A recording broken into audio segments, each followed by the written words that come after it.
আমার আল্লাহ পাক জানাই দিতেছেন ওয়াবাশশিরিল্লাযীনা আমানু, ও ঈমানদাররা তোমাদের জন্য সুসংবাদ।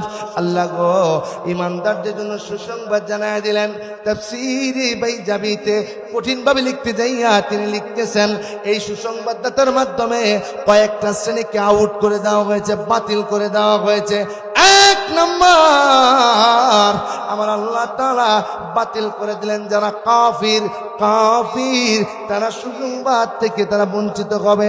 দুই নম্বর যারা মুনাফিক হবে তারা বাতিল হয়ে যাবে, তারা সুসংবাদ থেকে পারবে না, সুসংবাদ তাদের জন্য নয়।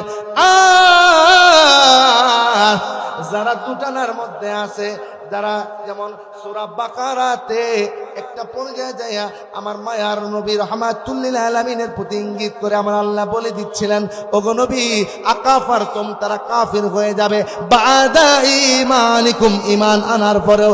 তার মানে বোঝা গেল যারা মুনাফিক হবে ওরা বাতিল হয়ে গেছে, যারা কাফির ওরাও বাতিল হয়ে গেছে, যারা আকাফারতুম ঈমান থেকে তারা খারিজ হয়ে গেছে, এমন একটা পর্যায়ে ওরাও সুসংবাদ থেকে দূরে সরে যাবে। আমার প্রাণের মায়ানা, সুসংবাদ কারা পাবে, কাদের জন্য সুসংবাদ?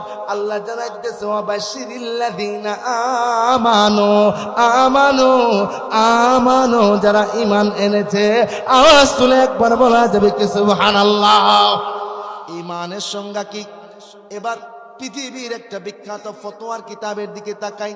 আল্লামা ইমাম জয়নুদ্দিন শামী রাহমাতুল্লাহি আলাইহি ফতোয়ায়ে শামী লিখলেন, হানাফি মাযহাব তথা সমগ্র বিশ্বে এই ফতোয়ায়ে শামীর বড় গুরুত্ব, ফতোয়ায়ে শামীর বড় তাৎপর্য, যেখানে প্রায় 1 লক্ষের উপরে মাসআলা আছে। বলুন আল্লাহু আকবার। পৃথিবীতে যে ধরনের মুসলমান হোক না কেন, ফতোয়ায়ে শামীর ব্যাপারে কোনো সংশয় নাই, সন্দেহ নাই।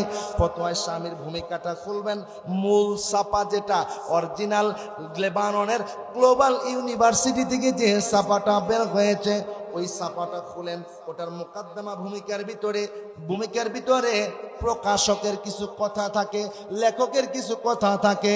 আমার প্রাণের বায়ন,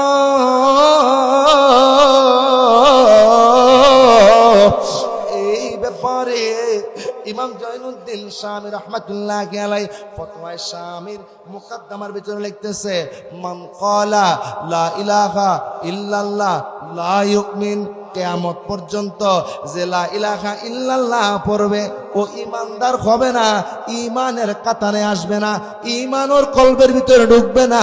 ওগো মাওলা, লা ইলাহা ইল্লাল্লাহ পড়লে ঈমানদার হব না, কেন হব না? লা ইলাহা ইল্লাল্লাহ এটা তো তাওহীদের স্লোগান, ঠিক না ঠিক? হ্যাঁ, ঈমানদারের প্রথম জায়গায় হলো তাওহীদ, তাওহীদের স্লোগান। ঈমানদার হব না, কেন হব না? আলোচনায় আসতেছি, যেহেতু আলোচনাটা উঠে গেল একটু শেষ করে নিয়ে যাব।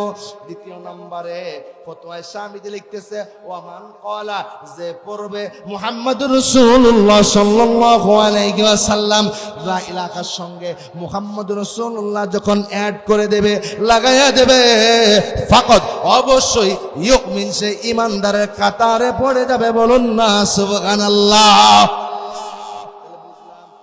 আমাদের তাওহীদ লাগবে, আমাদের রিসালাত লাগবে, দুটার সমন্বয় লাগবে। যেরকম ঠিক না ঠিক? কেন লাগবে? ইয়া রাসূলুল্লাহ, ওগো আল্লাহর নবী রাহমাতুল লিল আলামিন, বুঝলাম আপনি একটা কালিমা আল্লাহর পক্ষ থেকে পেয়েছেন, যে কালিমাটা পড়ে মানুষ ঈমানদারের কাতারে আসবে।